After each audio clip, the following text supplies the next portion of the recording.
ഈശോയെ, വേദനയിലും ദുഃഖത്തിലുമൊക്കെ വിഷമിക്കുന്ന ഈ മക്കൾക്ക് അവിടെ നൽകേണ്ടുന്ന വാഗ്ദാനം ഇതാണ്: ഞാനിതൊന്നും അറിയാതെ പോകുന്നില്ല എന്ന്. പ്രഭാഷകന്റെ പുസ്തകം 2-ാം അധ്യായം 5-ാം തിരുവചനത്തിലൂടെ നീ ഞങ്ങളെ പഠിപ്പിക്കുന്നുണ്ട്. സഹനത്തിന്റെ തീച്ചൂളയിലാണ് കർത്താവിന് സ്വീകാര്യരായ മനുഷ്യര് ജന്മമെടുക്കുന്നത് എന്ന്.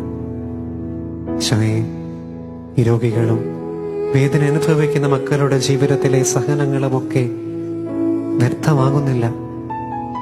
നിന്നെ സ്നേഹിക്കാൻ നീ നൽകുന്ന, നിന്റെ പ്രിയപ്പെട്ടവർക്കായി നീ നൽകുന്ന സ്നേഹ ചുംബനമാണ്, സ്നേഹ സമ്മാനമാണ് അവരുടെ സഹനങ്ങൾ ഓരോന്നുമെന്ന് അവരെ പഠിപ്പിക്കണമേ. അങ്ങനെ അവരുടെ വേദനകളിൽ അവരാശ്വാസം കണ്ടെത്തട്ടെ. ഈശോയെ, അങ്ങയോട് ഞങ്ങൾ പ്രാർത്ഥിക്കുകയാണ്. നിന്റെ സൗഖ്യദായക ശക്തി എല്ലാ രോഗികളുടെ മേൽ വർഷിക്കണമേ എന്ന്. ജീവിത കുരിശുകളെ, ജീവിത സഹനങ്ങളെ നിന്നോട് ചേർത്ത് നിർത്തി സഹിക്കാനും അവയെ സ്നേഹിക്കുവാനുമുള്ള കൃപ അവർക്ക് നൽകണമേ എന്ന്.